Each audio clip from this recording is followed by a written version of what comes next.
এখনই বাংলায় একটু নজর রাখতে হচ্ছে হারোয়ার দিকে। হারোয়ায় আক্রান্ত প্রতিবাদী গ্রামবাসীরা, ইট ভাটা থেকে তোলা আদায় প্রতিবাদ, আর প্রতিবাদ করায় মহিলা সহ 7 গ্রামবাসীকে বেধড়ক মার। হারোয়ার চৌহাটা বহেরাতলা গ্রামের ঘটনা।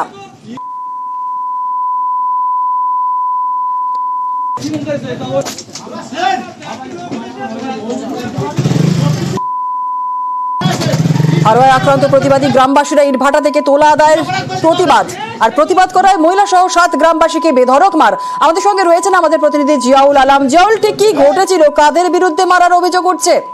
দেখো, ইট ভাটা থেকে নেতার বিজেপি নেতার তোলা আদায়ের প্রতিবাদ করে এলাকার মানুষজন যে দীর্ঘদিন ধরে এলাকার তোলা তুলছিল তা নিয়ে প্রতিবাদ করা, তখনই গ্রামবাসীদের উপরে হামলা করে। এই ঘটনা এখনো পর্যন্ত 7 জনকে কিন্তু গ্রামবাসী হারোয়া হাসপাতালে চিকিৎসাধীন। ইতিমধ্যেই হারোয়া থানায় লিখিত অভিযোগ দায়ের। মূলত হারোয়া থানার শালিপুর গ্রাম পঞ্চায়েতের চৌহাটা বহেরাতলা গ্রামের ঘটনা। সেখানে কিন্তু একটি ইট ভাটা রয়েছে এবং সেখান থেকে দিনের পর দিন কিন্তু দীর্ঘদিন ধরে সেখানে বিজেপি দিলীপ ঘোষ সেখানে তোলা তুলছিলেন এবং এ নিয়ে এলাকার মানুষ একাধিকবার সোচ্চার হয়েছেন এবং যখনই সোচ্চার হয়েছেন তখন তারাও কিন্তু হামলা করেছে। দিলীপ ঘোষ তার নেতৃত্বে দলবল হামলা করেছে এবং গতকাল দেখা যাচ্ছে সেখানে যখন প্রতিবাদ করে এলাকার মানুষজন তখনই হুমকি দেয়, মারধর করে এবং তাদেরকে দলবল নিয়ে তাদের উপর হামলা করে। এই ঘটনা এখনো পর্যন্ত 7 গ্রামবাসী আহত হয়েছেন, তাদেরকে হারোয়া হাসপাতালে চিকিৎসা দেন। ইতিমধ্যেই হারোয়া থানা লিখিত অভিযোগ দেয়, কিন্তু এই দিলীপ ঘোষ কোনো প্রতিক্রিয়া দিতে চায়নি সংবাদ মাধ্যমের সামনে, ফলে এলাকাটা চাপা উত্তেজনা রয়েছে।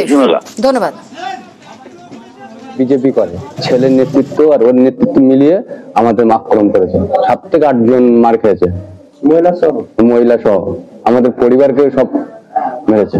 বিচার যেটা ন্যায্য যেটা হয়, তোলা অন্তত বন্ধটা হোক।